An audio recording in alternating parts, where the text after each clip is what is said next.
Lo primero que yo les quiero preguntar es, lo primero que les quiero preguntar iniciando la clase es si todos recibieron el trabajo. ¿Todos recibieron el trabajo? ¿Hubo alguien que no lo recibió? Laura Cristina Castro, acabaste de entrar, ya te puse en la asistencia. Chicos, ¿hubo alguien que no recibiera el correo donde iba la asignación? Buenas tardes, Laura Cristina. Muy bien. Entonces, eso quiere decir que vamos a seguir. Hoy, ¿qué vamos a hacer? Vamos a terminar de ver los estimadores de inferencia. La idea es que la clase entrante empezamos a ver métodos estadísticos, ¿cierto? Métodos estadísticos, y en la siguiente clase, si Dios quiere, empezamos a ver los diseños de experimentos, ¿ok? Y ojalá en esa clase yo ya les haya mandado todo lo que tienen que, para que veamos todo con R y con Excel. Muy bien, chicos, entonces, vamos entonces a empezar clase, es decir, vamos a empezar la parte que nos hace falta para las inferencias y para los métodos estadísticos, para las herramientas de estadísticas como son la TDStudent, Fisher y todos los demás. Muy bien. Entonces, chicos, en este momento ya conocemos las herramientas fundamentales que se usan en los métodos estadísticos, es decir, la media, la varianza, la desviación estándar. Y, ojo, ahora lo que vamos a lograr comprender los valores de probabilidad, que son las bases de los métodos de inferencia estadística, y desarrollar habilidades básicas necesarias para la determinación de valores de probabilidad en cualquier circunstancia y su interpretación. ¿Eso qué quiere decir? Es la forma de reconocer cuándo rechazar explicaciones o teorías con probabilidades muy bajas y que usan reglas de estadística inferencial. Entonces, la primera regla que vamos a ver hoy se llama la regla del evento inusual para estadística inferencial. Ya les voy a copiar ahí el título, no se preocupen. Entonces, espérenme un momentico, chicos, yo quiero hacer algo antes de seguir. Vamos a... Ok, perfecto. Entonces, lo primero que vamos a ver es la regla.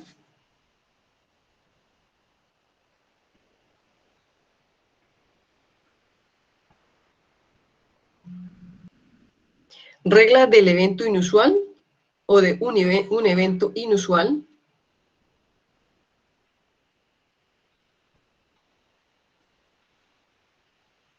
De un evento inusual para estadística inferencial.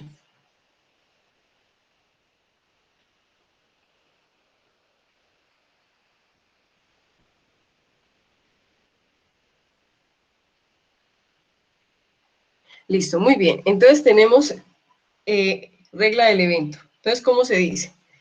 Si de acuerdo, chicos, con un supuesto determinado, la probabilidad de un evento particular observado es extremadamente pequeñito, entonces lo que dice es, sí, de acuerdo con un supuesto determinado,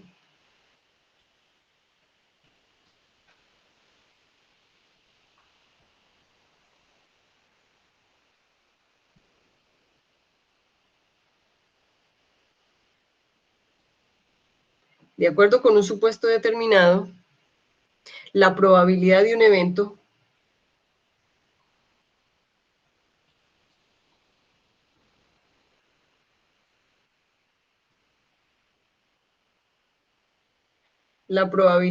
evento es muy pequeño,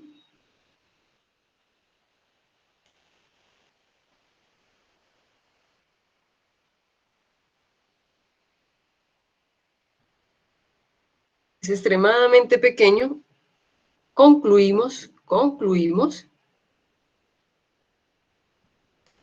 que el supuesto probablemente es incorrecto, que el supuesto es incorrecto. ¿Listo? ¿Eso qué quiere decir? Resulta que vamos a ver herramientas estadísticas donde esas herramientas estadísticas utilizan supuestos. Pero resulta que esas herramientas estadísticas nos van a dar una probabilidad.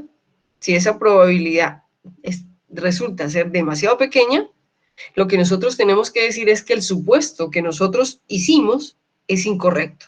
Tenemos que cambiar de supuesto. Entonces, siempre vamos a tener de antemano la regla del evento inusual. ¿Eso qué quiere decir? Vamos a hacer supuestos para las herramientas estadísticas Pero si la herramienta nos da un resultado con una probabilidad muy pequeña, lo que tenemos que concluir es que hay que cambiar el supuesto porque probablemente es incorrecto. ¿Ok? Entonces, ¿eso qué quiere decir? De aquí en adelante, y ustedes saben, las probabilidades, chicos, las probabilidades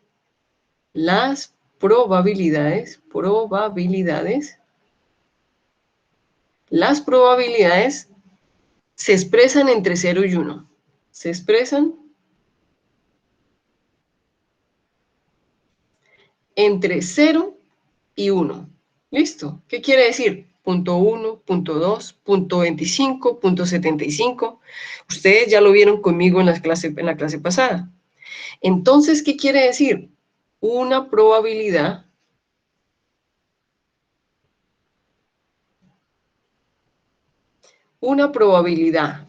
de 0,0001. Ay, esperen que les puse un 0 de más. 0,001, ¿cierto? Podría corresponder o corresponde, no podría, corresponde a un evento inusual. Corresponde a un evento inusual.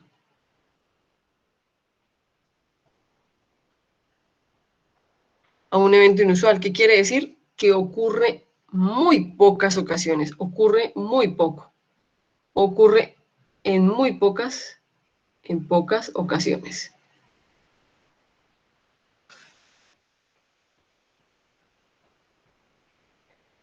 ¿Listo? Muy bien. Entonces, ¿qué quiere decir? Vamos a definir qué es un evento. Entonces, ¿qué es un evento? Ah, porque es que acá lo tenemos. Es un evento inusual. ¿Qué es un evento? Entonces vamos a decir que es cualquier conjunto de resultados. Un evento es cualquier conjunto de resultados. Es cualquier conjunto de resultados obtenidos, ya que no, ojo, de un tratamiento o de un procedimiento. De un tratamiento o de un procedimiento.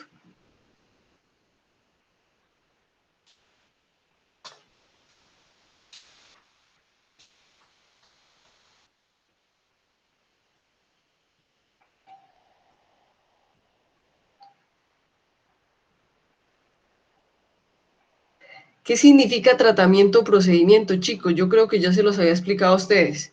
Un procedimiento es cuando yo voy a un laboratorio o cuando yo, en cualquier forma de sacar resultados, desarrollo un método o un procedimiento que ya está en la literatura.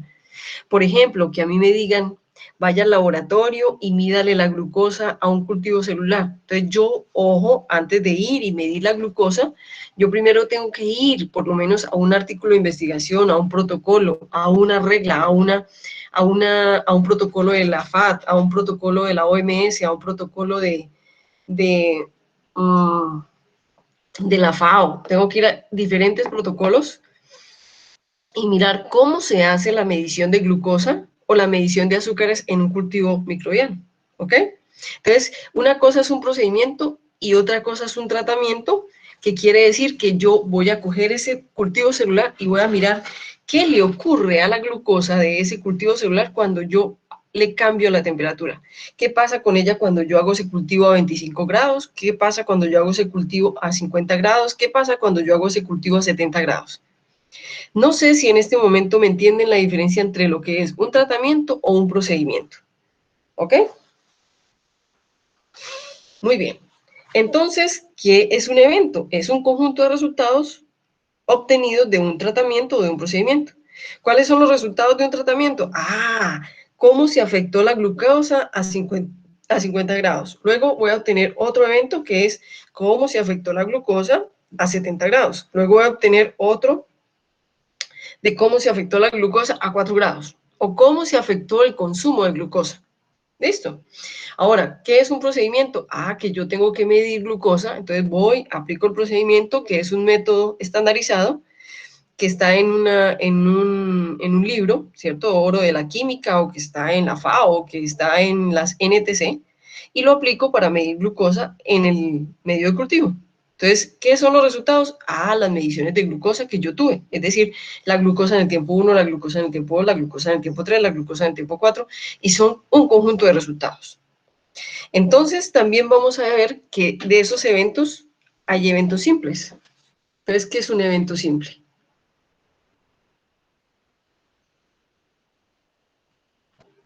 Entonces, un evento simple, chicos, es un resultado entre los resultados obtenidos. Es decir, uno sencillo.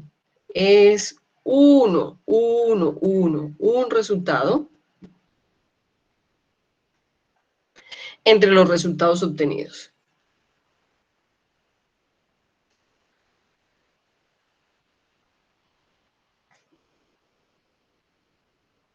Y ese resultado se puede repetir, puede ser atípico, puede ser adimensional, adimensional no, discúlpenme, puede ser atípico, puede ser Profe, inusual.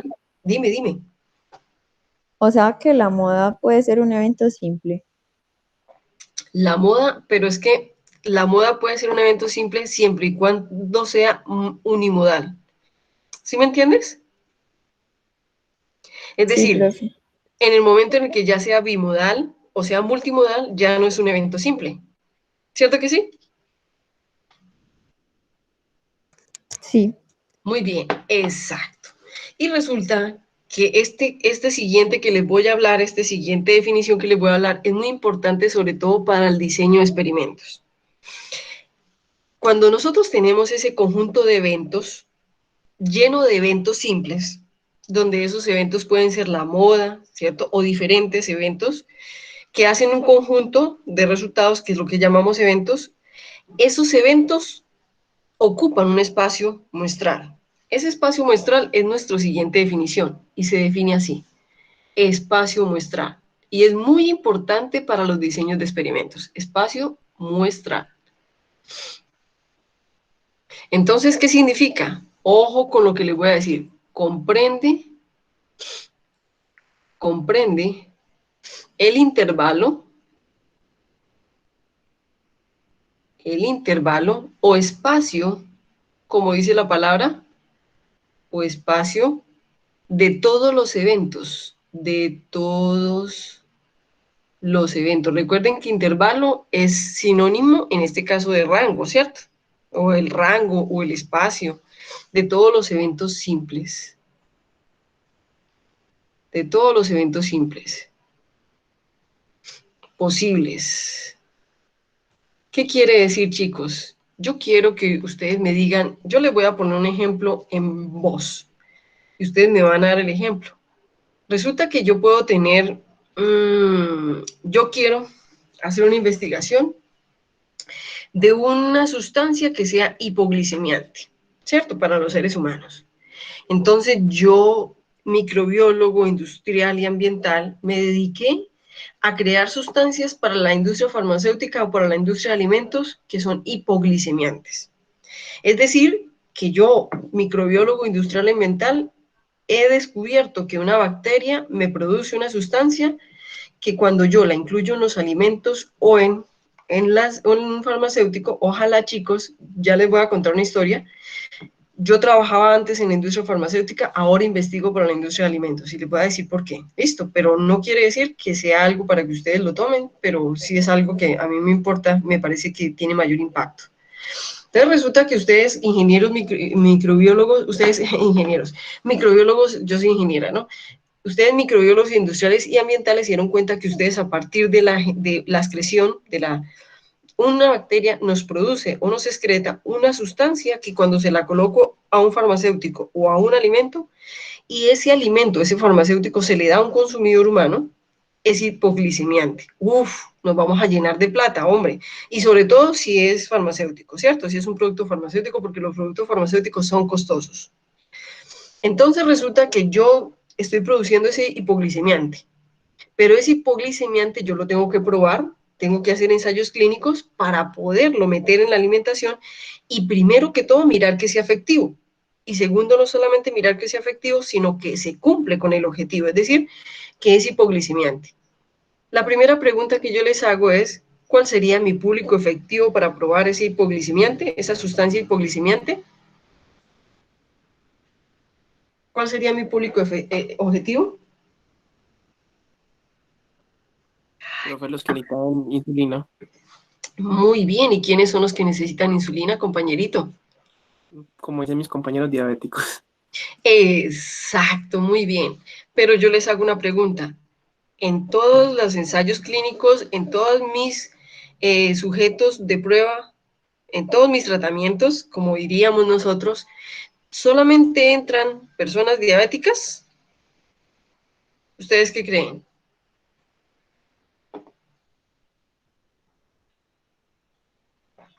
¿Solamente entran personas diabéticas, chicos?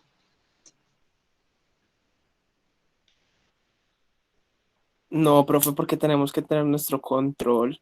Muy bien, Julián Andrés. Exacto. Siempre tendremos que tener un control. Entonces yo tengo que tener un control.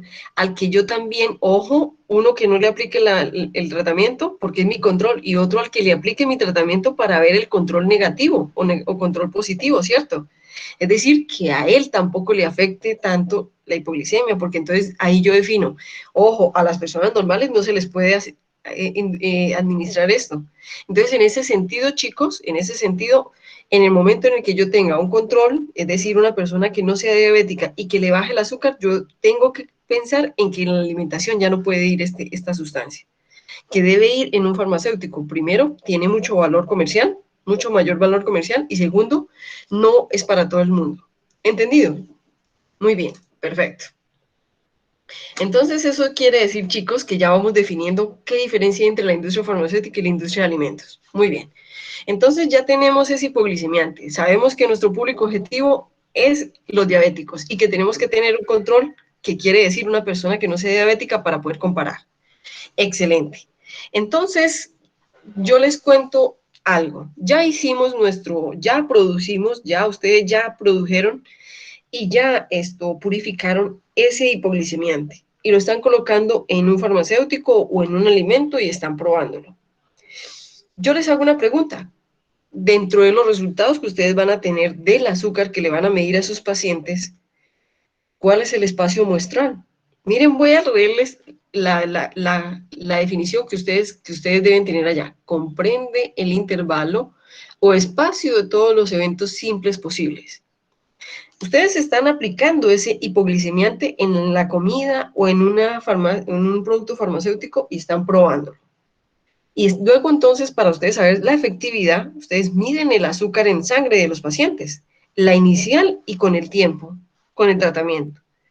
¿Cuáles son los posibles valores de ese espacio muestral? ¿Cuál es el posible intervalo?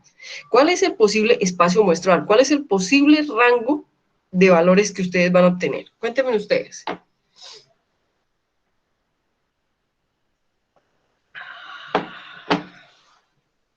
Profe, puede ser desde que se le inicia o se le aplica o él se la ingiere comiendo hasta cierto tiempo que uno establezca o que pueda establecer como El el tratamiento. medicamento.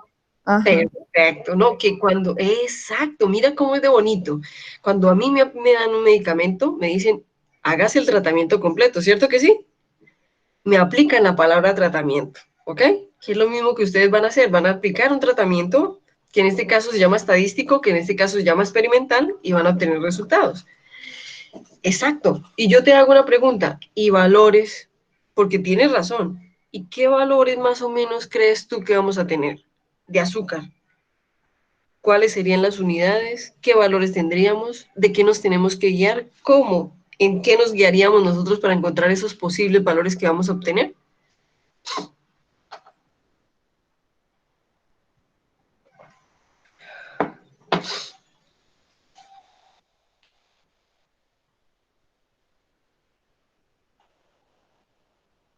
¿Qué creen ustedes, chicos?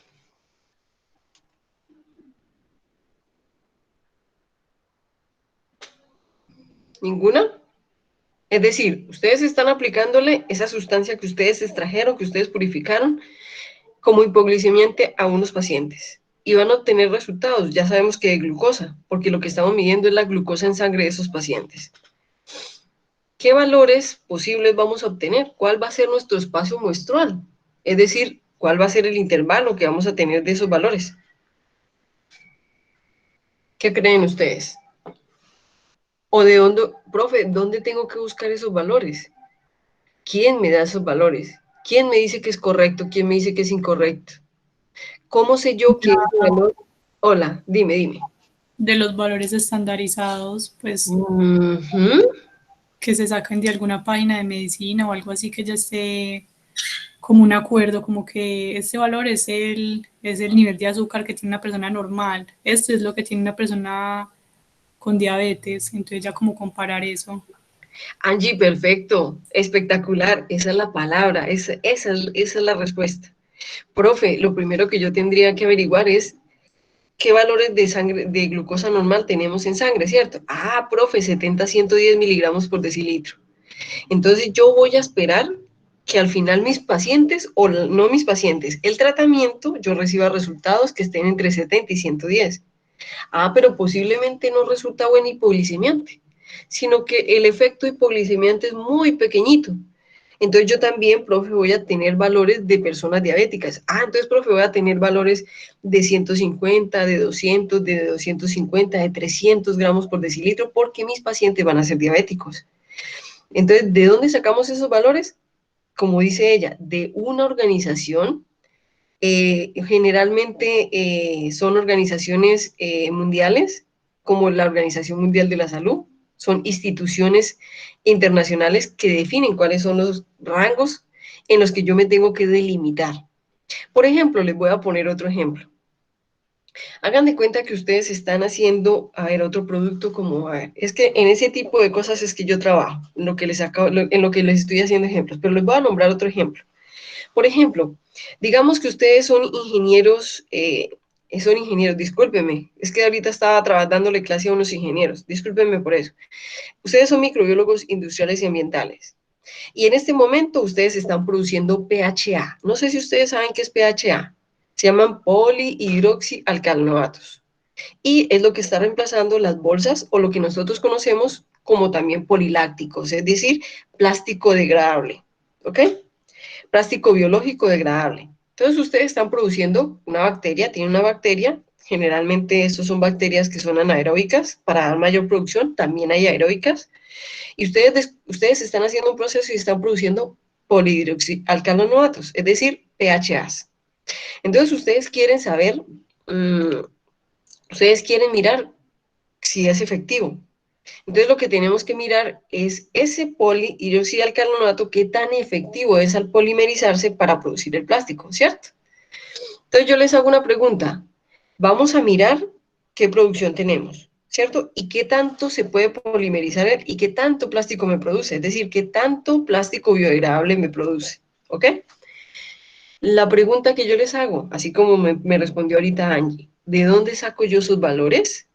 ¿Cómo sé yo comparar la efectividad de lo que está produciendo mi microorganismo, mi bacteria, con respecto a lo que debería producir para saber si es mala la producción, si es buena? Y cuando polimerizo, ¿de dónde sé yo? Hola Juan Guillermo, ¿cómo estás? ¿Cómo sé yo si esa producción es buena? Es decir, si al polimerizarlo me da una buena producción de plástico. ¿Qué creen ustedes, chicos?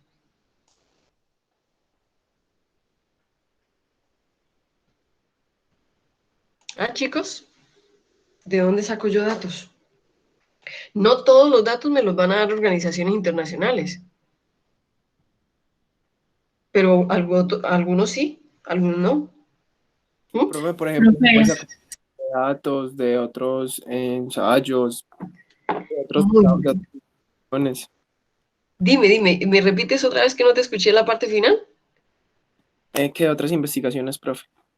Excelente, Julián Andrés. Entonces yo me voy a artículos de investigación y miro todos los que han tratado de hacer polihidroxialcanoatos, que generalmente son microbiólogos industriales, y ellos me van a reportar, oye, yo de esta bacteria obtuve tanto polihidroxialcanoato, de esta otra obtuve tanto, y yo con eso saco la efectividad de la producción. Y después me voy a artículos donde dicen SPHA, ¿cierto? SPHA, ¿cómo es que se llaman? Espérenme, lo recuerdo bien.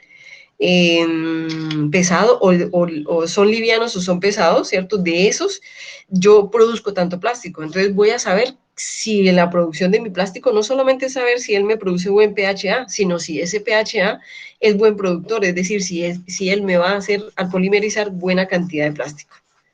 Muy bien, excelente. ¿Alguien estaba por ahí participando al mismo tiempo que Julián? No le escuché, ¿me repites, por favor? La opción que querías darnos. No, profe, la pregunta era que si uno está haciendo algo que pues nadie ha hecho, que no hay resultados ni nada reportado de eso, que Ah, excelente. Cuando tú estás haciendo primero algo que no nadie ha hecho, tú tienes que tener alguna forma de saber que eso no se ha hecho. Es decir, digamos que, a ver, ¿cómo lo digo yo? Yo, por ejemplo, eh, ¿qué hago en mi investigación? En mi investigación yo extraigo productos de los desechos de la industria que son biológicos, naturales, que contaminan las aguas, por ejemplo, la sangre bovina, las vísceras de pescado, todo eso, y de ahí hago una hidrólisis, ¿cierto? Y de esas hidrólisis saco las proteínas, extraigo las proteínas, y luego le hago a esas proteínas, les hago una hidrólisis y los convierto en péptidos. Y luego esos péptidos los pruebo, entonces pruebo si son anticoagulantes, si son acarreadores de hierro, si son antioxidantes, si son hipoglicemiantes, si afectan la parte inmunológica de las personas que lo consumen, y así sucesivamente, si son, por ejemplo, antiobesidad, si son anticancerígenos. Yo tengo que tener de la literatura que leo, tengo que tener un bagaje que me diga que lo que yo quiero probar no se ha hecho. Es decir, que he leído tanta literatura que sé que lo que yo tengo con mi matriz no se ha hecho, pero que posiblemente lo han hecho con otras matrices. Entonces, lo primero que te digo con respecto a lo que tú estás diciendo es que cuando uno va a hacer algo que no se ha hecho y que va a hacer un aporte a la literatura, entonces tú tienes que comparar con otras matrices. Y si realmente eso no se ha hecho, créeme que va a ser algo tan espectacular que realmente va a ser muy valioso para la literatura. Entonces no te van a pedir que lo compruebes, pero sí que por lo menos tengas un nivel de comparación, o con el proceso que lo produce, o con el efecto que causa. ¿Sí me entiendes? ¿O no me entiendes? sí, profe, más o menos. Uh-huh. Entonces, por ejemplo, con mi sustrato del doctorado, yo hice unas moléculas, unos péptidos, donde me fui a Costa Rica, los purifiqué, luego los caractericé, y resulta que esos péptidos son antiproliferativos. Yo no puedo decir que son anticancerígenos, pero sí puedo decir que son antiproliferativos. ¿Por qué no puedo decir que son anticancerígenos, chicos? Porque al decir que son anticancerígenos, yo tengo que probar con ensayos clínicos que realmente reducen el cáncer. Entonces, ¿yo qué digo? Son antiproliferativos, chicos, porque cuando yo los colocaba en células de tejido humano, que son cancerígenas, es decir, que tienen crecimiento anormal, entonces ella disminuía el crecimiento de las células cancerígenas. Pero chicos, como yo soy, ¿cierto? Como ustedes van a hacer algo similar a lo que yo hago, ¿cierto? Entonces yo debía probar en células que no fueran cancerígenas. Entonces cogía células de tejido normal, no cancerígeno, y probaba que no les disminuyera el crecimiento. Porque de nada, chicos, vale la pena hacer un producto que sea antiproliferativo y disminuya el crecimiento de las células cancerígenas si también le va a disminuir el crecimiento de las células normales. Entonces voy a contrarrestar un efecto malo por contrarrestar un efecto bueno y no vale la pena. Entonces se tiene que probar primero que sea biológicamente, que no tenga efectos secundarios, ¿cierto? Es decir, que no sea negativo al aplicarlo. Y cuando yo ya comprobé que sí disminuía el crecimiento de las células cancerígenas y que no disminuía el crecimiento de las células normales, entonces dije que ya era un producto que se podía empezar a ensayar. Pero hasta ahí llegó mi trabajo. Entonces, en ese momento yo no puedo decir que es una molécula anticancerígena, sino lo que puedo decir es que es antiproliferativa, es decir, que disminuye el crecimiento y la proliferación celular anormal. Pero no puedo decir que es anticancerígena porque para eso tendría que hacer aplicaciones o ensayos clínicos y no me da la vida para hacerlo. ¿Listo? Entonces, no sé si me entienden la diferencia entre lo que les estoy explicando, lo que les estoy dando a entender. Muy bien. Entonces, necesitamos unas nociones básicas para lo que sigue. Chicos, ¿puedo cambiar la diapositiva?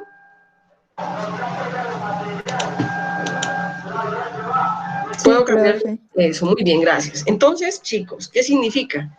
Vamos a necesitar unas notaciones básicas, ustedes ya conocen algunas. Notaciones básicas. Ahí me disculpan con el señor que tiene el megáfono, pero eso no depende de mí, ¿cierto? Entonces, notaciones básicas. Entonces, vamos a tener la P, que ustedes ya saben que P denota una probabilidad, ¿cierto? Denota una probabilidad.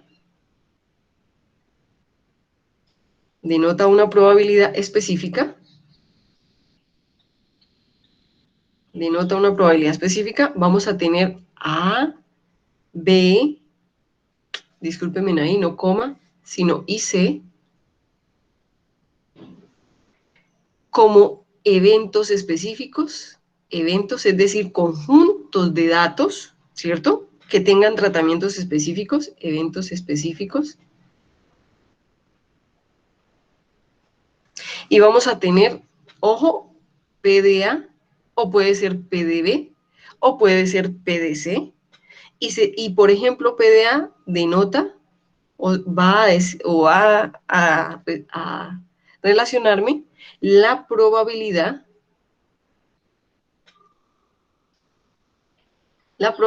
del evento A. ¿Listo? De que ocurra el evento A. Y recuerden ustedes, si esa probabilidad es muy pequeñita, por debajo de 0,01, yo puedo decir que es difícil que ocurra ese evento A o que hice un supuesto erróneo. ¿Estamos de acuerdo? Muy bien. Entonces, eso quiere decir que estas son notaciones básicas que vamos a tener en probabilidades. ¿Ok? Muy bien. Cuando nosotros vamos a utilizar estos métodos, debemos verificar, ojo chicos, lo que habíamos dicho en las clases pasadas, que todos los eventos o todos los datos tienen que tener iguales probabilidades. Que deben ser, debo asegurarme de que sean probablemente iguales. Entonces, cuando yo voy a calcular o a estimar la probabilidad de A, chicos, la probabilidad, entonces yo digo lo siguiente. La probabilidad de A, es decir, P de A, es igual a número de veces que ocurre A o que aparece A, ¿cierto? Sobre el número de veces que se repitió un procedimiento o un tratamiento. Que se repitió un procedimiento o un tratamiento. El procedimiento.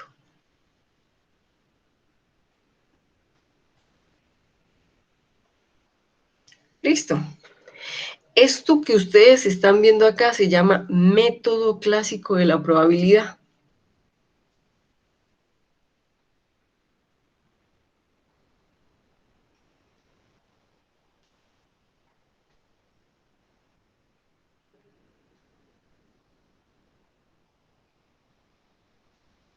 Y, ojo, entonces, ¿qué quiere decir ese método clásico de la probabilidad?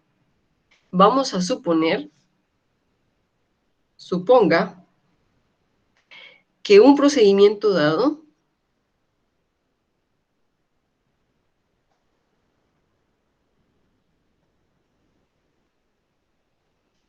tiene n eventos. Tiene n eventos. ¿Listo? Tiene n eventos. Simples, diferentes. Quiere decir, chicos, 5 resultados. ¿Listo? Y que cada uno de ellos tiene la misma probabilidad de ocurrir. ¿Ok? Es decir, que todos esos n eventos son igualmente probables de que ocurran. Entonces, vamos a decir, si A ocurre S de estas n formas, entonces nosotros podemos decir que la probabilidad de A es igual a S sobre n. Así de sencillo, chicos. Y eso se llama el método clásico de la probabilidad. Entonces yo puedo decir, ocurrió 5 veces y yo repetí el procedimiento 10 veces, entonces tiene una probabilidad de 5 sobre 10. ¿Qué quiere decir? De punto 20, punto 2, ¿es? Chicos, solo y solo si todos los datos son igualmente probables. ¿Ok? ¿Es entendido lo que les acabo de decir? Así es que nosotros obtenemos una probabilidad de un evento, puede ser de A, puede ser de B o puede ser de C. ¿Ok?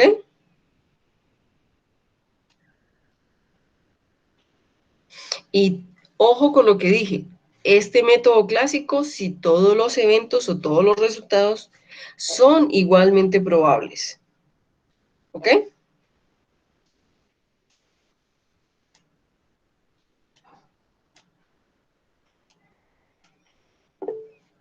Muy bien. Algo me escribieron. Voy a mirar. Ok, gracias, Luisa Fernanda. Perfecto. Muy bien. Entonces, eso quiere decir, chicos, que ya sabemos cómo calcular la probabilidad. Y entonces la pregunta es, profe, ¿y si los resultados no son igualmente probables, qué se debe hacer? Porque este método clásico me dice que todos los n eventos tienen que ser igualmente probables. Entonces, cuando ustedes me digan que pueda pasar la diapositiva, yo paso la diapositiva. ¿Ok?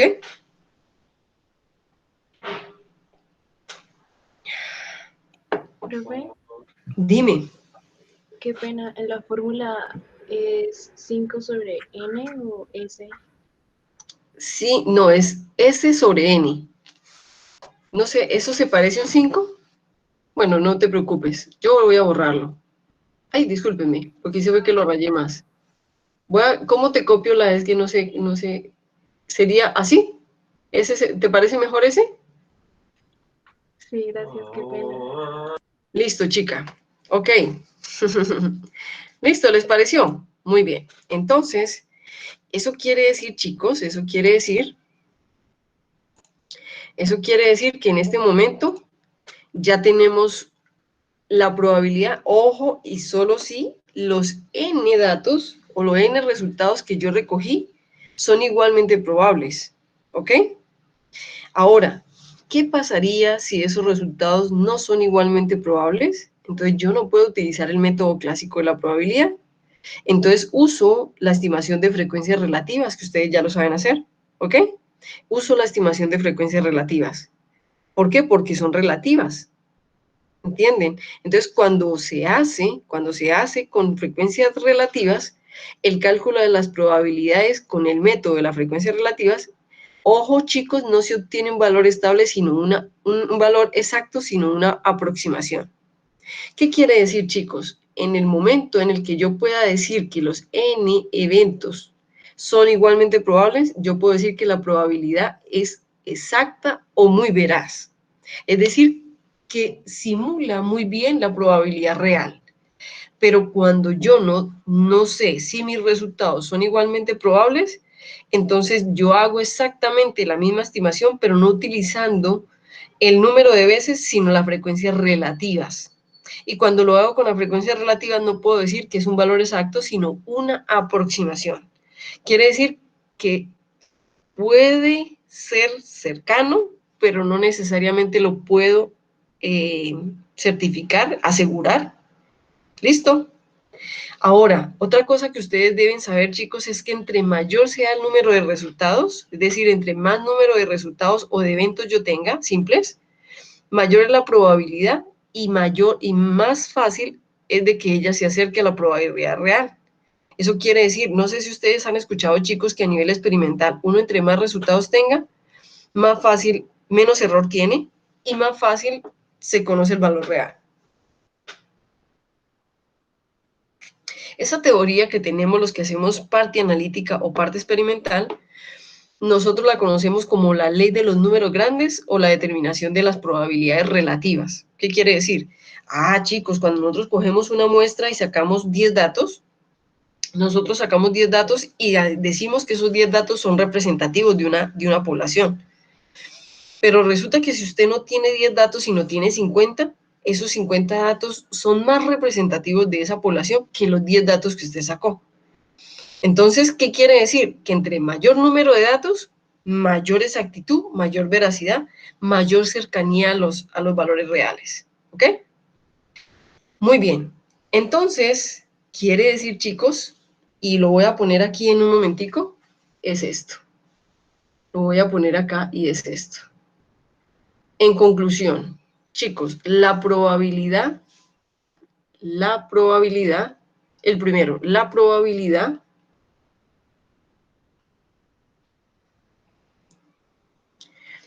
de un evento imposible o que no sucede, imposible, pues es igual a 0, ¿cierto? La probabilidad de que un evento ocurra con mayor certeza o con certeza absoluta, pues si el imposible es 0, el que ocurre con certeza absoluta, ¿cuál es, chicos? 1. Así de sencillo, muy bien, compañera. De la certeza de un evento, porque así se llama, la certeza de un evento,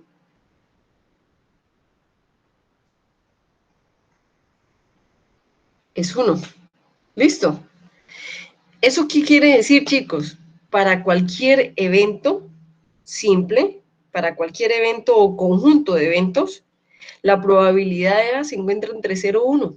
Así de sencillo. Entonces nosotros decimos que la probabilidad, chicos, la probabilidad es mayor o igual a 0, pero menor o igual que 1. Esto, por eso yo les decía que va entre 0 y 1. Es una fracción. O en términos de números nominales, un número decimal entre 0 y 1. ¿Listo, chicos? Perfecto.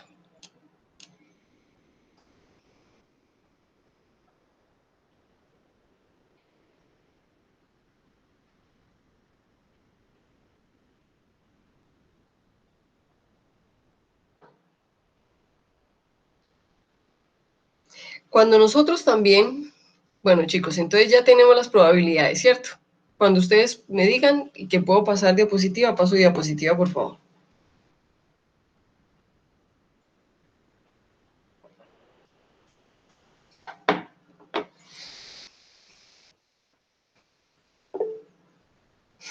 Voy a leer el chat.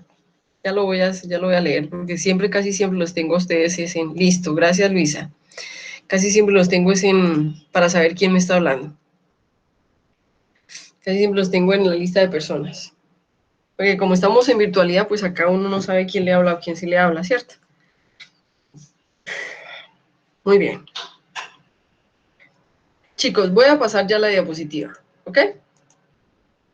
Resulta que ustedes han escuchado algunas veces en términos estadísticos que a veces se utiliza la probabilidad de al menos 1 o 1 al menos, ¿cierto? ¿Qué quiere decir, chicos? Quiere decir, por ejemplo, hagan de cuenta que vamos a decir que una pareja tiene 3 hijos, va a tener 3 hijos, ¿y qué probabilidad hay de que al menos uno sea una niña? O de que al menos uno de esos 3 hijos sea un varón, ¿cierto? Entonces, en ese caso, ¿cómo se calcula esa probabilidad de 1 al menos o de al menos 1? ¿Cierto? Que es algo eso es algo muy reconocido. Entonces, ojo con lo que les voy a copiar acá. La probabilidad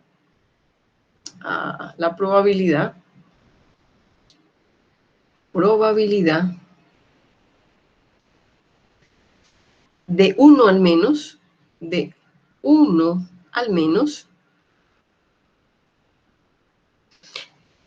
cuando nosotros decimos al menos 1 o 1 o más, ¿cierto? Nosotros decimos, ojo que se lo voy a colocar, 1 al menos, que así es como se llama la probabilidad. También queremos decir 1 o más, ¿cierto? Entonces eso significa, chicos, que vamos a calcular esa probabilidad de que al menos uno de todos los eventos sea diferente. Al menos uno de todos los resultados no sea igual. Entonces, cuando nosotros vamos a calcularlo, lo primero que hacemos es calcular la probabilidad de ese evento, es decir, en términos de lo que acabamos de hacer, probabilidad de A, ¿cierto? cuando tenemos la probabilidad de A, ¿cierto? Entonces, la probabilidad de al menos 1 se copia así. Quiere decir A rayita, o A lo que ustedes conocían como vector o como matriz, ¿ok? Entonces, cuando nosotros vamos a calcular esa probabilidad de al menos 1, entonces vamos a decir que P de al menos 1, ay, disculpen, voy a colocar aquí una S, al menos 1, ¿cierto? Es igual a 1 menos la probabilidad calculada.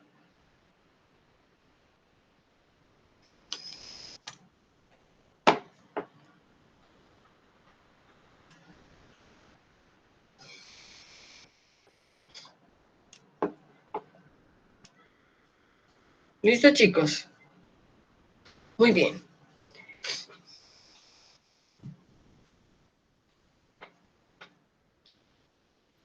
Profe, qué pena. Dime, claro. ¿Me puede repetir qué significa esa A con la rayita arriba? Lo que significa es que esa A es al menos 1, es decir, ya no es la probabilidad del evento A, sino uno de todos los resultados del evento A es uno que es atípico, es decir, al menos 1 no es igual que los demás. Esa es esa rayita de A. ¿Listo? Sí, profe, gracias.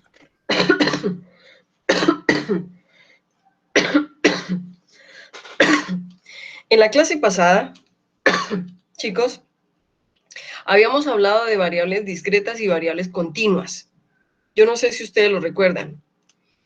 Entonces, yo les quiero mostrar, chicos, una gráfica de aparatos que nos dan variables discretas y aparatos que nos dan variables continuas.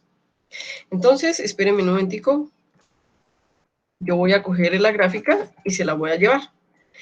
Entonces, yo quiero que ustedes me digan qué instrumentos que ustedes conocen les dan esas variables discretas y qué instrumentos que ustedes conocen, control X, les dan variables continuas. Está. Yo las voy a poner en grande, no se preocupen. Ay, no, pero esperen. No voy a desbaratar la imagen, simplemente voy a... Eso, muy bien. Aquí hay un instrumento, dos instrumentos, o dos screen, o dos pantallas, que nos dan una variable discreta y una variable continua. ¿Sí recuerdan que es una variable continua y que es una variable discreta? Entonces, yo quiero que ustedes me digan qué instrumentos utilizan o qué instrumentos ustedes conocen que les den variables discretas y qué instrumentos les dan a ustedes variables continuas, que ustedes conozcan.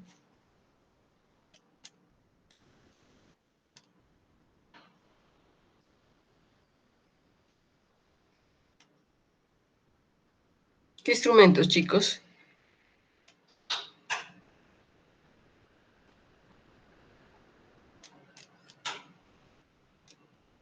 O ninguno. En este momento no. No conocen ninguno. Han estado en virtualidad todo el tiempo que han estudiado, chicos. En química, No. eso. En química, ¿qué instrumentos conocieron? Que les daban variables continuas o variables discretas.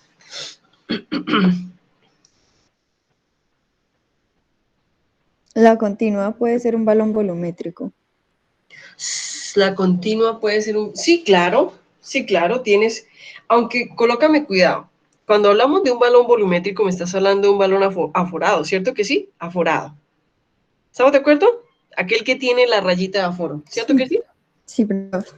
Entonces yo te pongo a pensar, tú puedes en ese instrumento determinar valores diferentes al del aforo. No, Entonces, para ti es continuo o es discreto. ¿Qué pacho? No, continuo. es continuo. ¿Y por qué? Cuéntame por qué es continuo. ¿Porque es un volumen?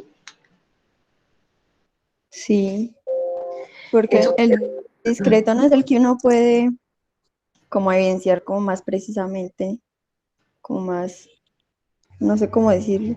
a ver, entonces yo te voy a dar una diferencia. Cuando tú tienes un volumen, es decir, cuando tú tienes un volumen, tú tienes un volumen, el volumen como tal es continuo, es decir, el volumen que tienes dentro del balón aforado es continuo, pero la determinación que te da el balón volumétrico o aforado es continuo o es discreto.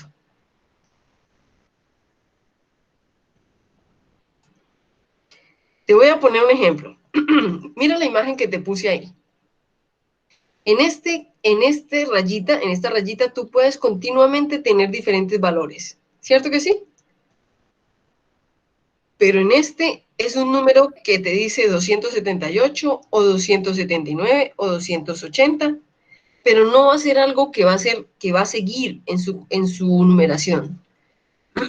¿Sí me entiendes? Entonces, ojo con lo que te estoy diciendo. Una cosa es el volumen que tienes dentro del balón aforado, que el volumen como tal es una variable continua, pero el valor que te da, el valor aforado o volumétrico, ¿es discreto o es continuo? Ah, ahora entiendo. Creo que es discreto.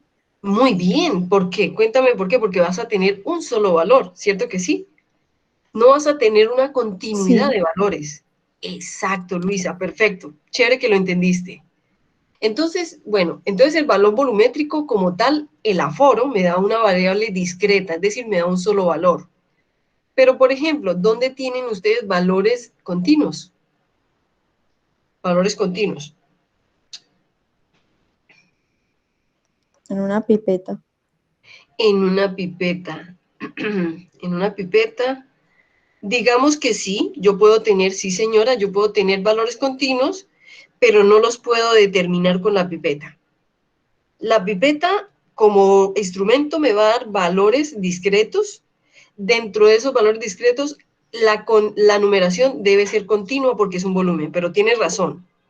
Un barómetro, claro que sí, un barómetro es continuo, perfecto. Una balanza es continua dependiendo de cómo se mida, cómo se mida. Si tienes una balanza aquella en la que yo me subo una báscula, esos valores son totalmente continuos. Y si tengo una balanza analítica, voy a tener valores continuos, ojo, determinados o mostrados o presentados como valores. Muy bien, el espectrofotómetro, Dailin. Eso quiere decir que ustedes conocen instrumentos que les dan variables continuas y variables discretas. ¿Entendido, chicos? ¿Entendido? Muy bien. Entonces, ¿qué quiere decir? Gracias, Dailin. Entonces, en ese sentido, yo quiero mostrarles una tablita. Ya se las voy a mostrar. Y la tengo acá.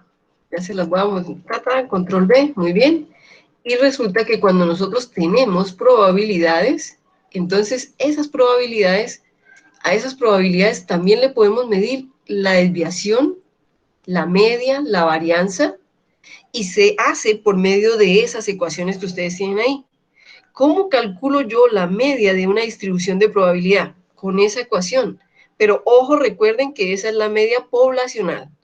¿Cómo calculo yo una varianza poblacional de una distribución de probabilidad? Con esa ecuación que está ahí. ¿Cuáles son los parámetros, chicos, que necesito para calcular la media, la varianza y la desviación estándar poblacionales de una distribución de probabilidad? Necesito, chicos, la media, ¿cierto? Necesito el valor y necesito la probabilidad, que la probabilidad ya la sabemos determinar, ¿ok? La probabilidad ya la sabemos determinar. Chicos, copien esas ecuacioncitas. De todas maneras, yo voy a dejar las ecuaciones ahí. Yo voy a dejar las ecuaciones ahí. Cópienlas porque vamos a hacer un ejercicio de aplicación. ¿Listo?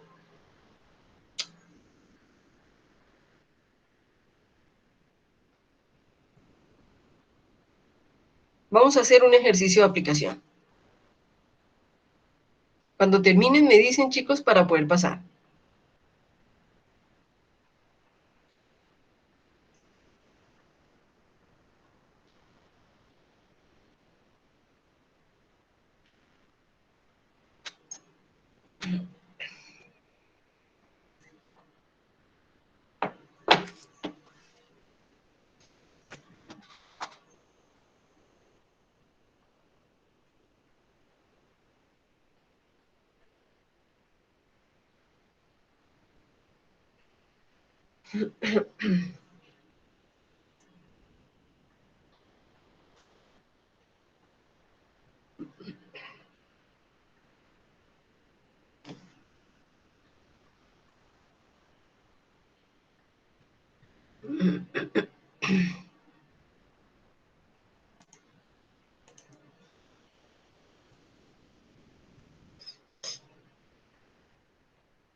Listo, chicos, cuando terminen me dicen, ¿ok?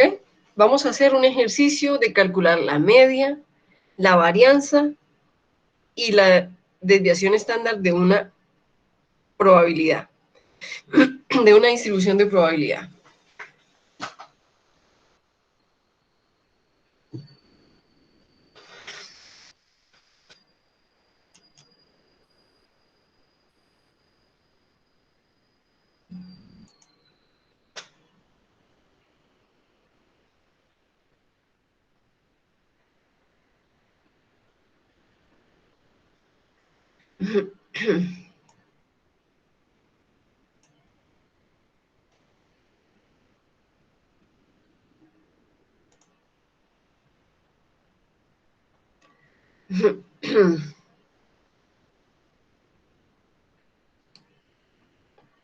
Bueno, muy bien, Luisa Fernanda, gracias.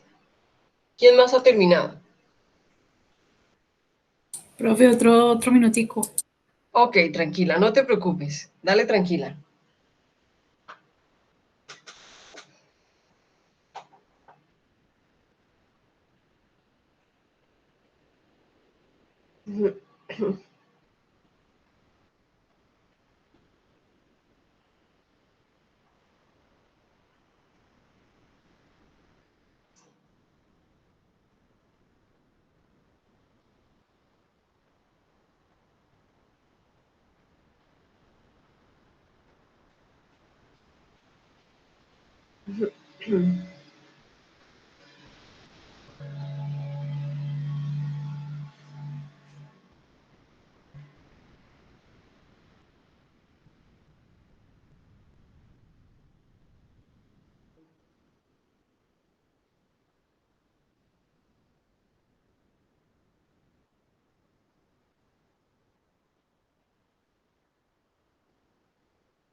Bueno, chicos, ya van 2 personitas que me dicen listo, 3 personitas, Angie, Luisa también.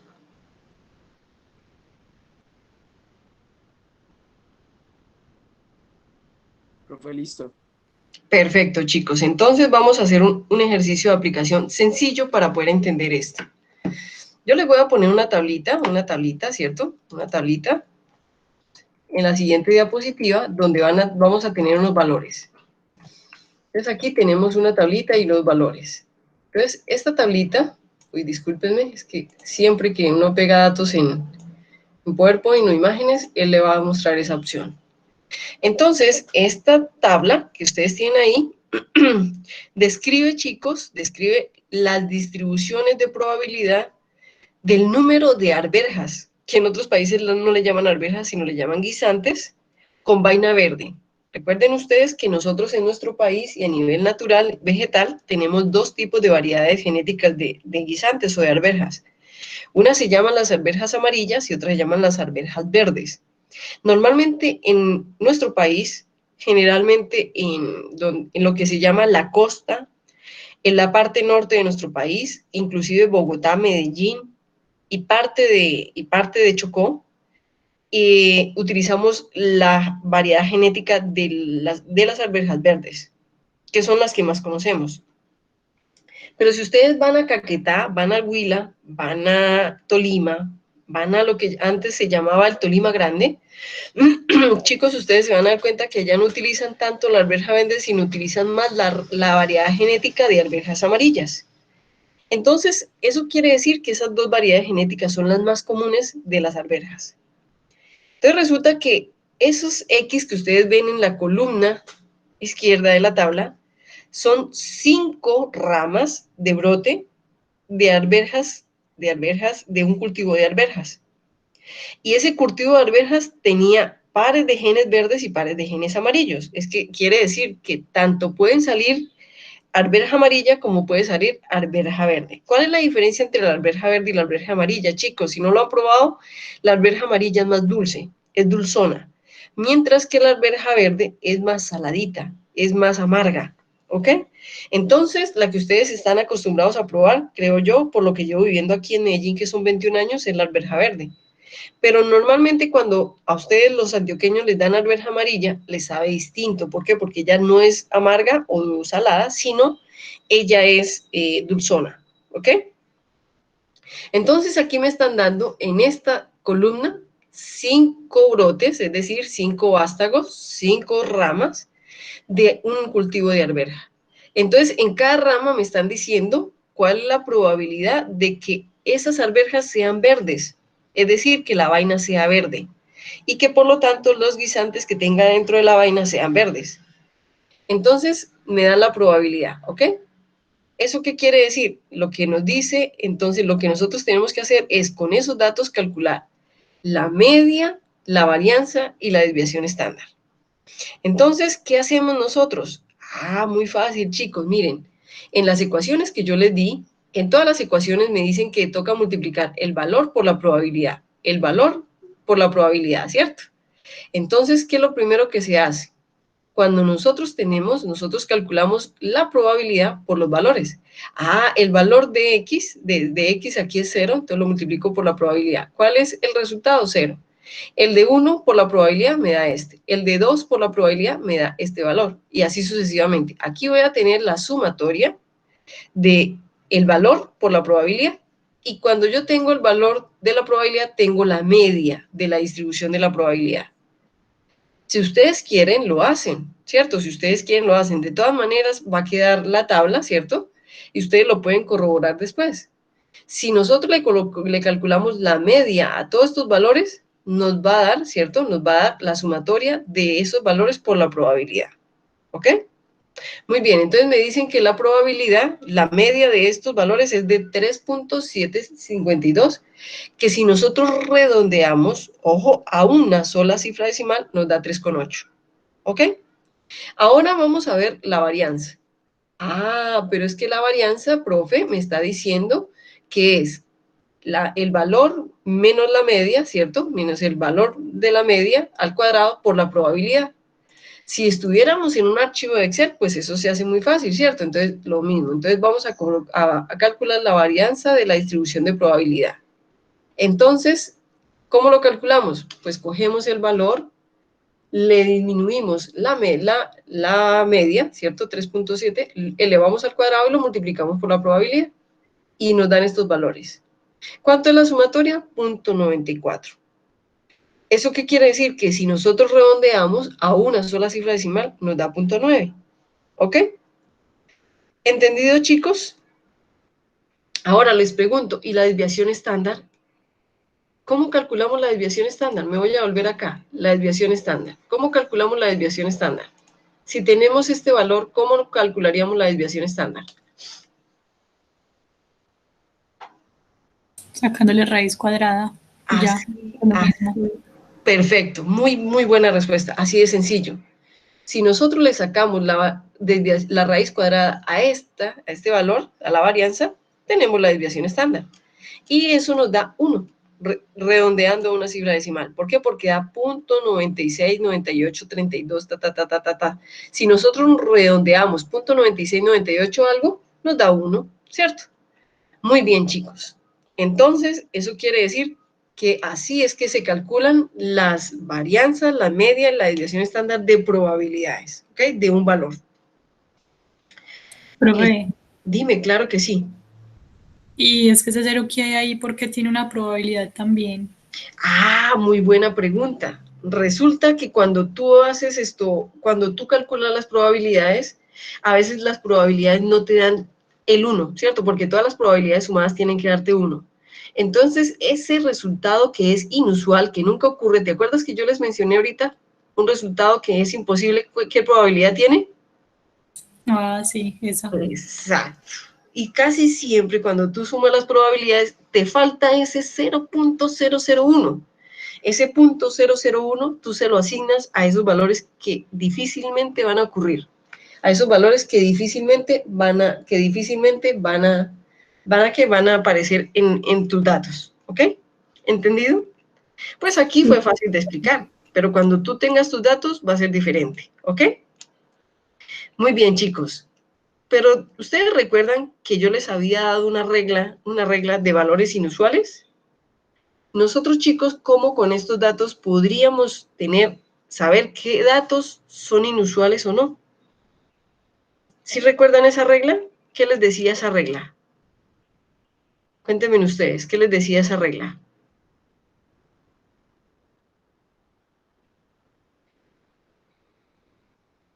Esa regla de valores inusuales nos da una cosa que se llama el intervalo. El intervalo, es decir, el intervalo posible. Y yo quiero recordarles, yo creo que les voy a colocar espérenme un momentico, les voy a colocar una imagen que debe ser muy similar a lo que ustedes tienen allá, ¿cierto? Pero deberían ustedes recordarlo, sin embargo yo se los voy a colocar. Y también lo podemos llamar valores inusuales o regla práctica, ¿cierto? Regla práctica de valores no comunes, ¿ok? Entonces, miren chicos, se lo voy a colocar allá, control C. Y yo quiero que recuerden que yo les había dicho a ustedes que normalmente, discúlpenme acá, normalmente yo les había dicho que los valores atípicos son más o menos 2 veces la desviación estándar. ¿Cierto que sí o no? ¿Sí lo recuerdan?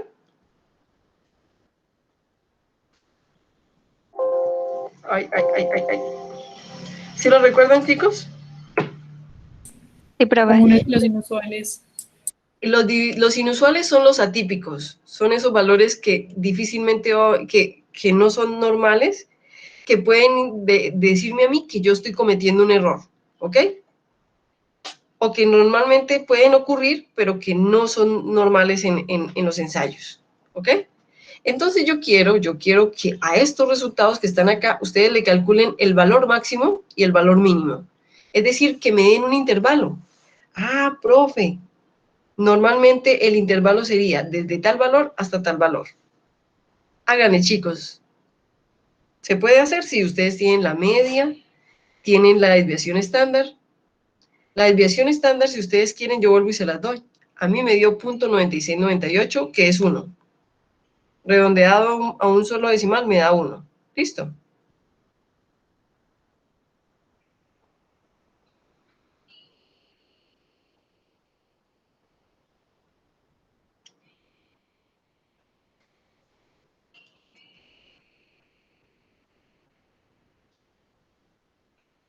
¿Cuánto les da ese valor máximo? ¿Cuánto les da ese valor mínimo? ¿Qué quiere decir, chicos? Ese valor máximo, ese valor mínimo que a ustedes les da, quiere decir que si el valor es mayor que ese valor, ya es un valor inusual. Que si el valor es, tranquilos que yo espero, que si el valor mínimo, el valor que les da es menor que ese valor mínimo, es un valor inusual. ¿Ok?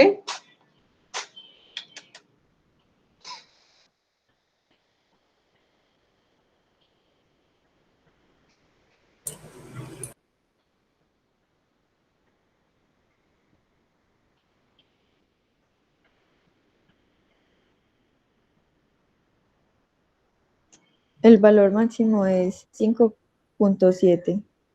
Muy bien, excelente. ¿Y el valor mínimo?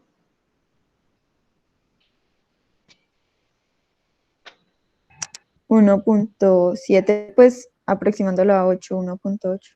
Exacto, así de sencillo. Chicos, ¿a todos les dio igual? Muy fácil. Esto no es difícil. Esto es simplemente de entender. Pero ojo, chicos, no es que sea fácil, no es que sea difícil.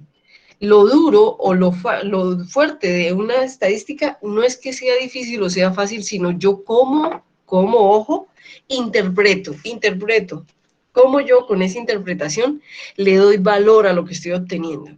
¿Ok? Muy bien. Chicos, entonces, eso quiere decir que vamos a pasar al valor esperado, o lo que mucha gente llama la esperanza. La esperanza. ¿Listo? Entonces, yo les voy a mostrar el siguiente, significado. Espérenme, chicos, que es que tengo un visitante aquí que no me está dejando dictar clase. Hombre, listo, muy bien. A ver, cuidado, se cae.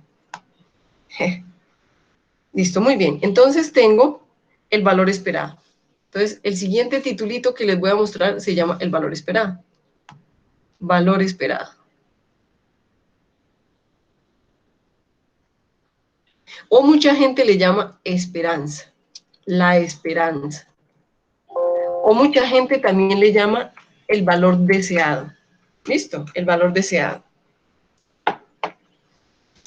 Entonces, Profe, dime.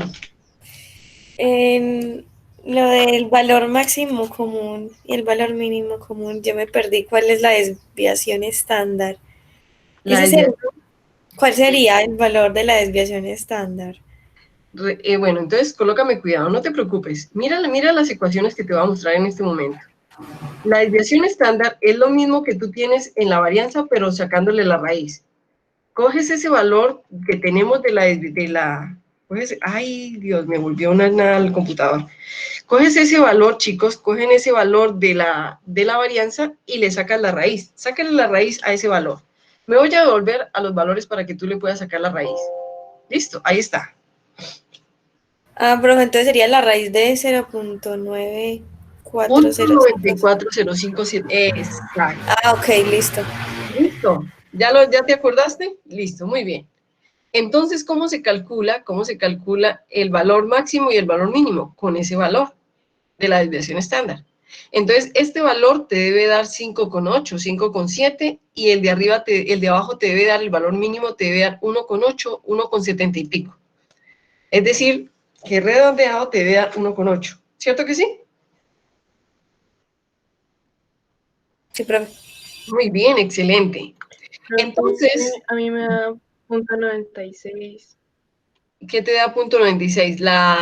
¿La desviación estándar? Ah, sí, señora. Ah, bueno, Juliana, pero recuerda que los estábamos redondeando a una cifra decimal. Cuando tú redondeas .96 a una cifra decimal, ¿cuánto te da?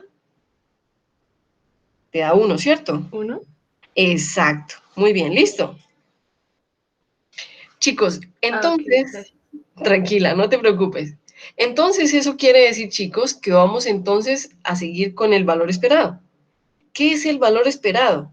Mucha gente le llama el valor esperado a esa media, ¿cierto? A la media que va a tener de un conjunto de eventos o un conjunto de valores. Normalmente el valor esperado es la media de una variable aleatoria discreta. Es el resultado teórico de un número infinito de ensayos. ¿Qué quiere decir, chicos? El valor esperado, el valor deseado, o esa esperanza que la gente normalmente llama esperanza, es normalmente ese valor que la gente espera obtener. Los usos de ese valor esperado, la gente lo llama esperanza matemática o esperanza, son extensos y variados. Y ojo con lo que les voy a decir. Son muy importantes, la esperanza es muy importante cuando vamos a tener que tomar una decisión, es decir, para tener criterios de decisión. ¿Cómo se calcula el valor esperado, chicos, o la esperanza? Entonces, yo les voy a colocar aquí, antes de seguir, una pequeña definición. Y vamos a decir que el valor esperado es la media de una variable aleatoria discreta, la media de una variable aleatoria discreta. Variable, ya le iba a colocar L. la media de una variable aleatoria discreta. Aleatoria discreta. ¿Qué quiere decir, chicos? Pues que normalmente cuando nosotros tenemos datos esperamos a que ese valor medio, el que nosotros reportamos, sea la media o ese promedio, ¿ok? Que mucha gente le llama la esperanza matemática. ¿Cómo se calcula realmente el valor esperado de una variable? Se calcula, ojo, primero se denota como E, esperanza. ¿Listo? Y se reporta y se representa como la sumatoria es igual a la sumatoria del valor de X por la probabilidad de ese valor. Ah, profe, pero nosotros ya lo hicimos acá, ¿cierto que sí? Ya lo hicimos ahí. Claro, chicos, aquí estamos calculando el valor esperado. Es decir, lo que nosotros esperamos obtener. Ese valor medio de todos los valores o conjuntos de datos que obtenemos. Y eso se llama la esperanza. ¿Ok? Y a ese valor se le llama la esperanza. ¿Entendido, chicos?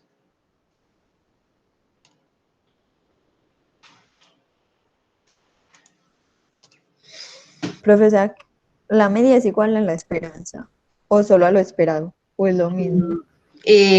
La media, ojo, la media es el valor medio cuando todos los valores que yo tengo son igualmente probables y multiplico esos valores por la probabilidad de su obtención. Esa es la esperanza. ¿Qué quiere decir? Quiere decir, vamos a darte una aplicación. A ti, tú estás haciendo, ¿cuál ejemplo te gustó más? ¿El de producir anticoagulantes o el de producir la vaina, las arvejas o los guisantes? ¿O qué ejemplo te gustaría? ¿Con qué ejemplo te gustaría que yo te dé una aplicación de la esperanza? Con la vaina, por favor. Bueno, muy bien. Entonces tú tienes las arvejas, ¿cierto? Y tienes una vaina y en esa variedad sembraste una variedad que da tanto arveja amarilla como arveja verde, ¿ok? Entonces tú dices, bueno, yo voy a tener diferentes valores de arvejas, unos con vaina amarilla y otros con vaina verde. Cuando la arveja viene con vaina amarilla, la arveja es amarilla y cuando la arveja viene con vaina verde, es verde. Y el sabor es distinto. Entonces, eso quiere decir, y otra cosita, las arvejas amarillas son más duras que las arvejas verdes. Las arvejas verdes son blandas y las arvejas amarillas tienen una dureza diferente. Entonces, ¿eso qué quiere decir? Que tú vas a medir la esperanza. Entonces tú dices, bueno, yo voy a calcularle la probabilidad a la rama 1, miren la tablita, la probabilidad a la rama 1 de que tenga arvejas amarillas. Arvejas verdes. Entonces la probabilidad de la rama 1 es del 15%. ¿Ok? Disculpen, este es el 1.5%, o sea, de 0,015. Listo. Le voy a calcular la ramita 2, la probabilidad. Entonces, ojo con lo que te voy a decir. La esperanza es la media de los valores por la probabilidad. Es decir, la sumatoria de los valores por la probabilidad correspondiente a cada valor.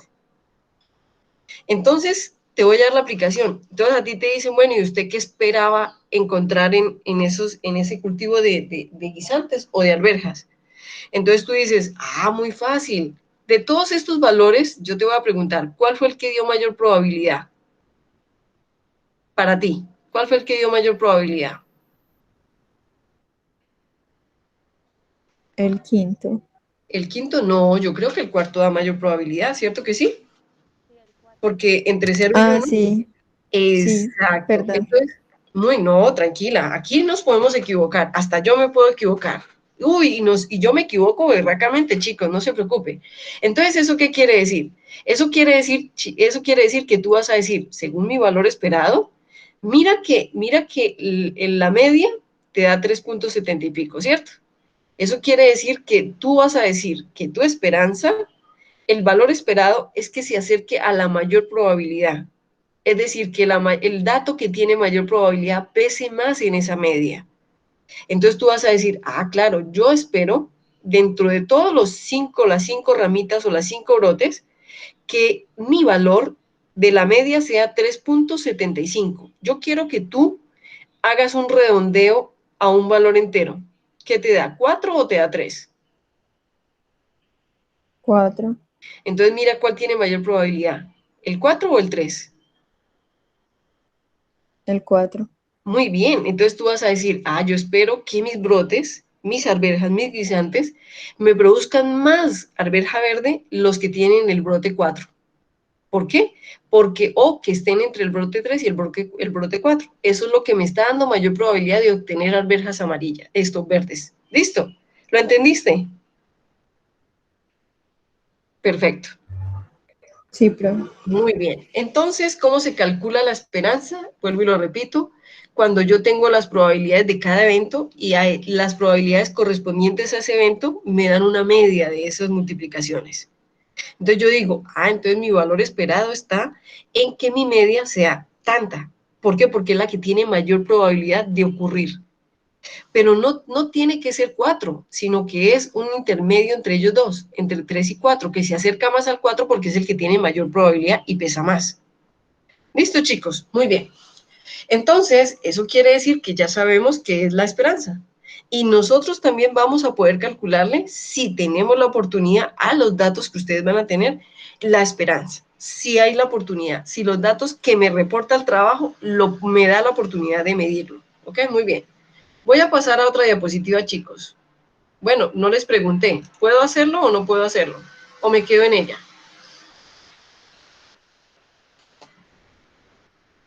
No, profe, tranquila. Bueno, muy bien. Entonces, quiere decir que en este momentico vamos a ver una distribución que se llama la distribución de Poisson. La distribución de Poisson. Entonces, yo voy a mostrarles, voy a colocarles acá la distribución de Poisson. ¿Listo? Entonces, distribución de Poisson. Distribución de Poisson.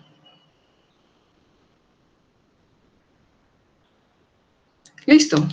Se escribe Poisson y se dice Poisson. ¿Listo? Porque es francés. Muy bien. Entonces, ¿para qué se usa esta distribución de Poisson? Se usa para describir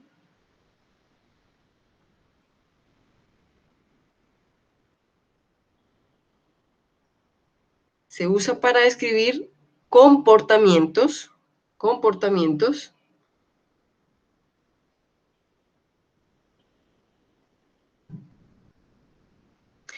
con probabilidades muy pequeñas,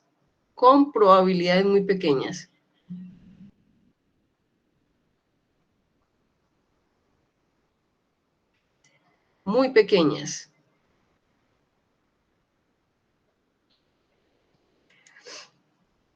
Por ejemplo, algunos ejemplos de eso. El decaimiento de un material reactivo, es decir, cómo baja la radioactividad del material, decaimiento reactivo.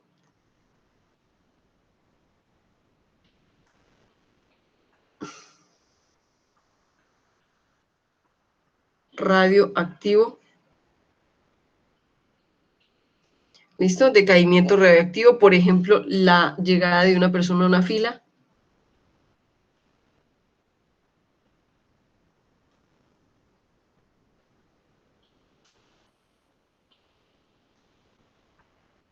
Pues si yo les digo ahorita que estamos en pandemia, yo creo que esto no aplica, ¿cierto? La llegada de una persona a una fila, porque ahora se hacen fila para todo, ¿cierto? Pero, por ejemplo, la reproducción de un águila en una región. Estoy dándoles ejemplos. La reproducción, por ejemplo, una cosa que no ocurre siempre, es lo que ocurrió en estos días en la ¿cómo se llama? En la finca esta que hay en Puerto Berrío, que era de Palo Escobar, que ahora es un parque temático, que es una... Muy bien, gracias. La Hacienda Nápoles. Ustedes sí saben, chicos, que esta semana nació una cebra en la Hacienda Nápoles. Eso es un evento inusual, ¿cierto? Entonces, la reproducción, por ejemplo, de la cebra, ¿cierto? De las cebras en Colombia. ¿Por qué? ¿Por qué? Porque nosotros no somos un país de esas especies. Por ejemplo, un choque en una carretera. Y la distribución de Poisson es muy utilizada para calcular o determinar los usuarios que visitan una página web en Internet. ¿Ok? Entonces, ¿qué quiere decir? ¿Qué es la distribución de Poisson? Entonces, la distribución de Poisson es una distribución de probabilidad discreta. Entonces vamos a colocar, es una distribución, disculpen, es una distribución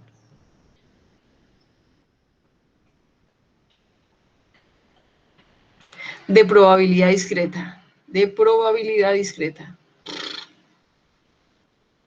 ¿Qué quiere decir que es discreta, chicos? Uy, yo voy a borrar esto que eso no se entiende bien. De probabilidad discreta. Probabilidad discreta.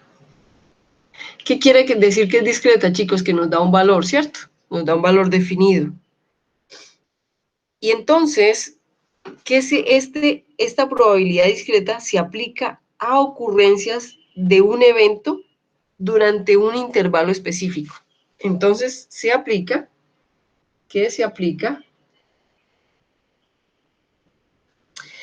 a la ocurrencia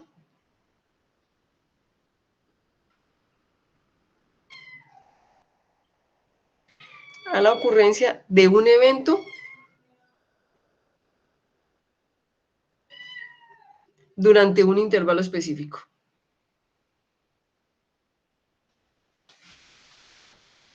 ¿Qué pasó, mi amor? Venga.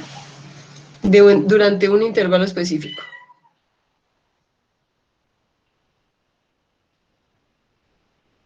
¿Listo? Entonces, ¿qué significa, chicos? Significa que, por ejemplo, tenemos una variable aleatoria X. ¿Ok?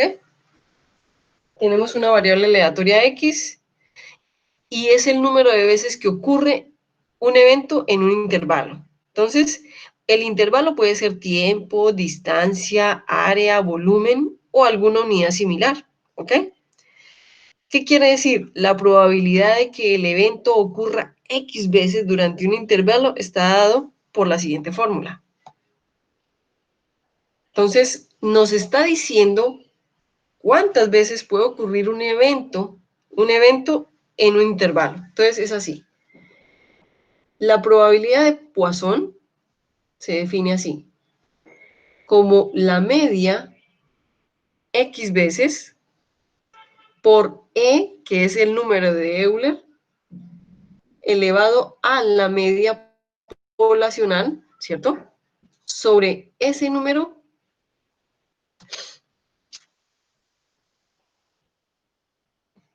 listo, ahí está la fórmula, ¿ok? Donde quiero recordarles que este señor es E, corresponde al valor de Euler, que es 2.71828. ¿Listo? Que es el número de Euler. ¿Ok?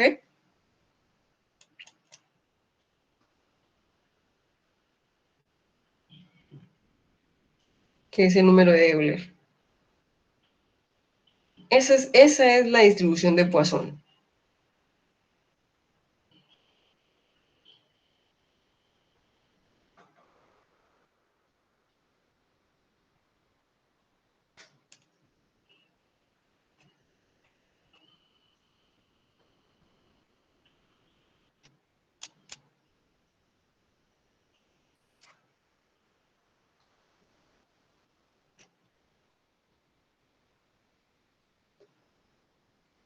Muy bien.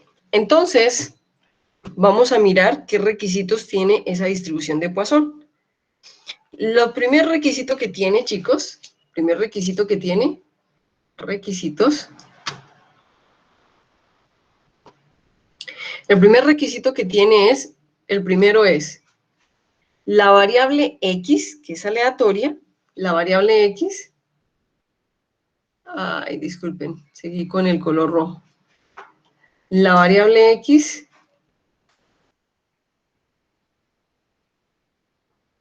es el número de veces, Profe, dime. qué pena, es que Sabrina preguntó que si le podías recordar qué significaba el factorial. Eso, el factorial significa el número de veces, por ejemplo, x es el número de veces que tú multiplicas x por sí mismo, ¿no? Se llama x factorial. Entonces, por ejemplo, cuando tú tienes 2 factorial, quiere decir que multiplicas 2 por 2 por 2, ¿cierto? Es decir, el número de veces. Ese factorial 2 por 2 factorial significa 2 por 1, 2. Si tienes 3 factorial sería 3 por 2 por 1. Por ejemplo, si tienes 4 factorial sería 4 por 3 por 2 por 1. ¿Sí lo recuerdan? Es decir, el factorial es el número de veces que yo multiplico todos los números que van por debajo de él. Si tengo 5 factoriales, 5 por 4, por 3, por 2, por 1, y así sucesivamente. ¿Sí lo recuerdan? Ok, perfecto. Entonces, quiere decir, chicos, discúlpenme, entonces que X es el número de veces que ocurre un evento durante el intervalo. Número de veces que ocurre un evento, o un resultado en un intervalo.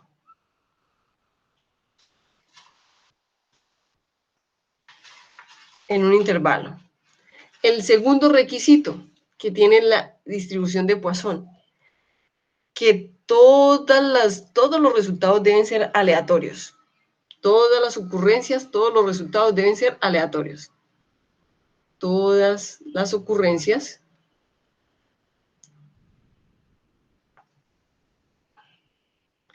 deben ser aleatorias.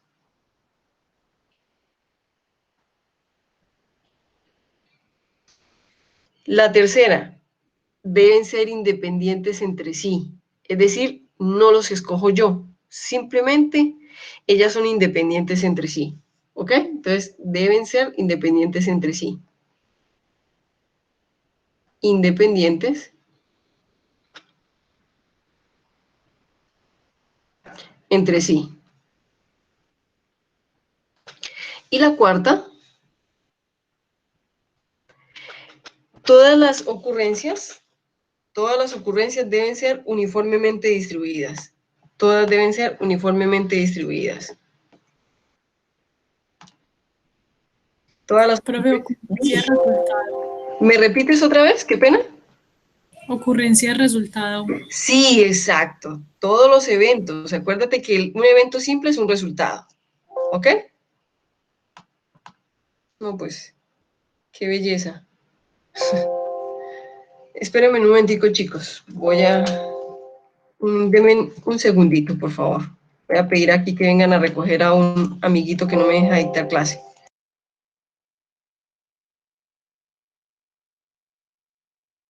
Profe, ¿se le montó el gato? Sí, chicos, eso fue lo que me pasó. Ay, profe, ¿y cómo se llama el gatico? Profe, muéstrelo. Miren, chicos, este es el gatico. No sé si lo están viendo. Espérenme. Ah, no. Espérenme ya un momentico. Miren la belleza. ¿Ya la ven? Sí, profe, sí se ve. Ay, Eso. está muy bonito. Sí, está muy bebecito. Bueno, toma. Estoy en la misma ¿Cuánto situación. tiene? 2 meses. Está muy 2 lindo. mesecitos, chicos. 2 mesecitos.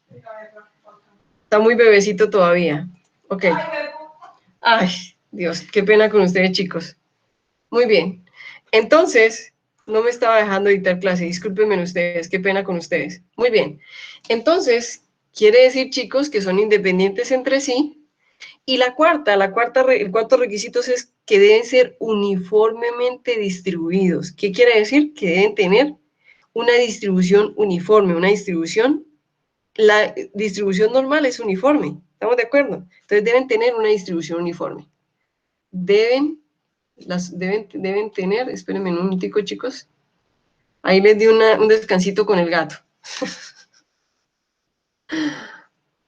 Muy bien, entonces deben ser uniformemente distribuidos. Deben ser uniformemente distribuidos.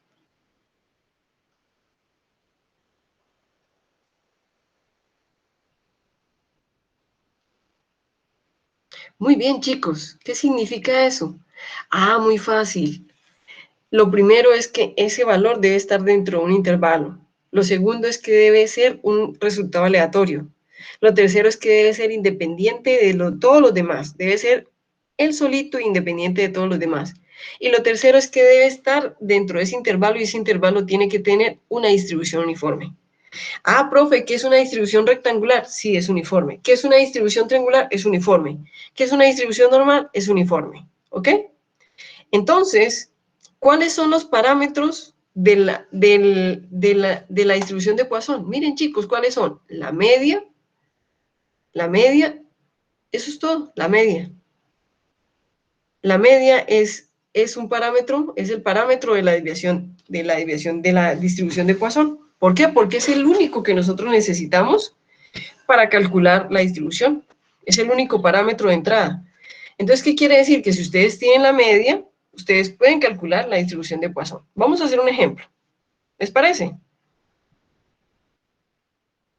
Sí, profe. Muy bien, entonces el ejemplo es así. Chicos, cuando pueda pasar la diapositiva me dicen.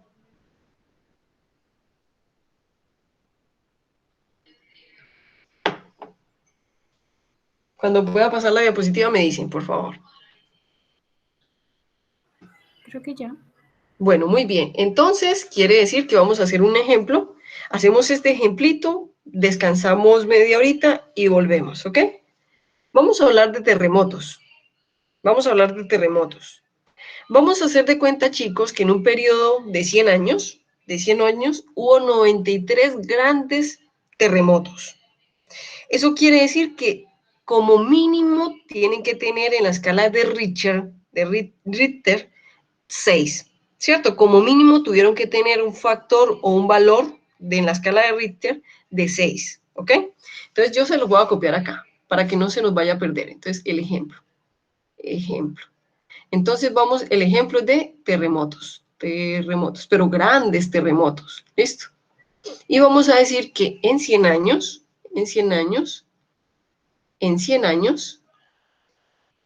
se reportaron 93 terremotos. Grandes terremotos, acuérdense que son grandes terremotos, ¿listo? Grandes terremotos. Grandes terremotos. Lo que quiere decir que en la escala de Richter, como mínimo nos dio 6. ¿Listo? Esta escala es la de Richter, ¿cierto? Ustedes ya saben cómo se escribe Richter, yo se los voy a escribir de todas maneras. Así, ¿listo? Richter.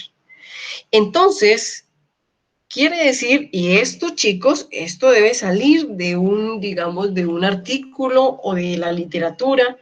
No es porque la profesora Natalia lo diga, sino porque yo hice el análisis, estoy haciendo un artículo de revisión y revisé toda la literatura de todos los terremotos, grandes terremotos por encima de 6, que han ocurrido en el mundo. ¿Listo? Entonces, ya tengo que hubo 93. Eso quiere decir que al menos 93 de los terremotos que han ocurrido en esos 100 años han tenido una magnitud de mínimo 6 en la escala de Richter. Entonces, vamos a suponer que la distribución de Poisson es el modelo adecuado, ¿ok? Entonces, ¿qué vamos a hacer primero? Nosotros primero, ojo, me voy a devolver a la ecuación, chicos. ¿Qué es lo primero que yo tendría que tener de todos esos valores de los grandes terremotos en la escala de Richter? ¿Qué parámetro debería tener? La media. Muy bien, ¿por qué? Porque la media es el parámetro para la distribución de Poisson. Entonces, vamos a colocar que lo primero que tenemos que hacer es calcular la media. Muy bien, compañerita, excelente. Calcular la media. ¿Listo? Entonces, calculamos la media del número de esos grandes terremotos que ocurrieron cada año. Entonces, la media de los terremotos por año. ¿Listo? Muy bien. Entonces, lo que sigue es mirar la probabilidad de decir, la probabilidad de todos esos terremotos que ocurrieron por año, elegidos al azar. ¿Listo? Entonces, lo que vamos a decir es la probabilidad. Entonces, estimar estimar la probabilidad, es decir, P de X, ¿cierto? De X terremotos, porque es X, ¿cierto? Terremotos, de X terremotos en un año. En un año. Pero ese año elegido al azar.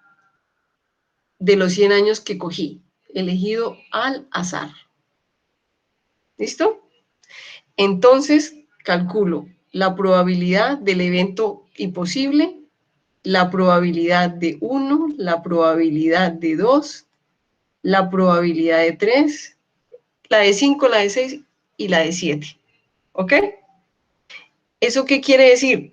Ya lo vamos a hacer, tranquilo, no se preocupen. Luego, y la tercera parte es los resultados reales que se obtuvieron, de eso fue. Y ya lo vamos a mirar. ¿Listo?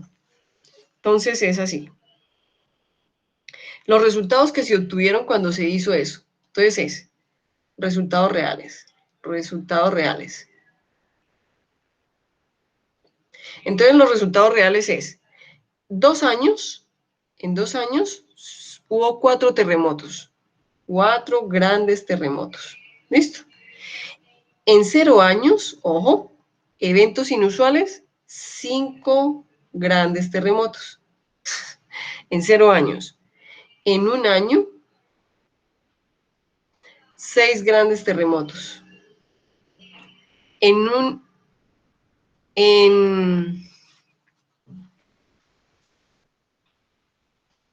Listo, entonces la pregunta es, ¿qué diferencia hay entre los resultados reales y las probabilidades obtenidas en el inciso B? Entonces, primero vamos a aplicar. Entonces, chicos, ojo cómo es la solución. ¿Cómo es la solución? Entonces, primero aplicamos la distribución de Poisson. Me voy a ir a traer la fórmula de la distribución de Poisson. Es esta. ¿Listo? Entonces me dice que necesito la media. Ah, profe, primero calcular la media. Entonces, chicos, la media. La media es igual a número de terremotos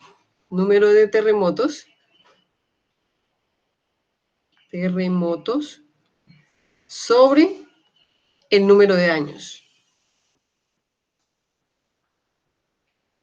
Entonces yo puedo decir, 93 en 100 años. ¿Cuánto me da eso? Bueno, sin calculadora, ¿cierto? Somos tan hábiles con la cabecita que no necesitamos eso. Eso quiere decir que normalmente el número medio de terremotos por año es de 0.93. ¿Listo, chicos? Esta es la media. Esta es la media. Número de terremotos sobre el número de años. ¿Ok? Ya tenemos la media. El número medio de terremotos por año es de 0.93. ¿Ok?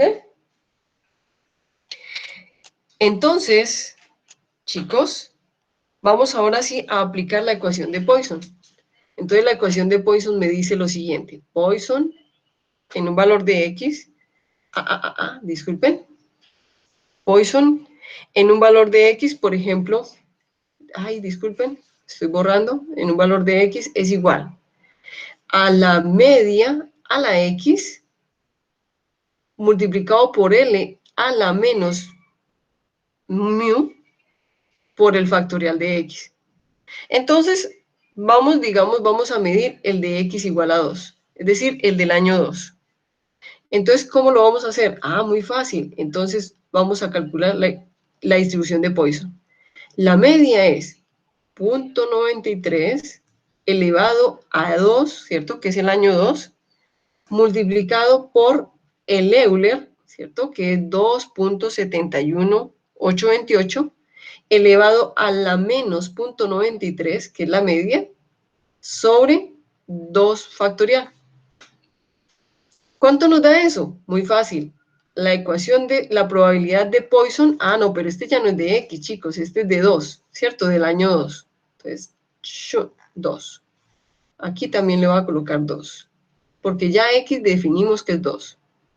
Entonces, la distribución de Poisson para el año 2 me da, bueno, si quieren calculen, 0.93 al cuadrado, 0.86, 49, Si multiplico el Euler y lo elevo, si pongo el Euler y lo elevo a menos 0.93, da 0,394554, ¿cierto? Sobre, y 2 factorial, 2 por 1, 2. ¿Listo? ¿Cuánto me da eso? Chicos, ayúdenme a calcular.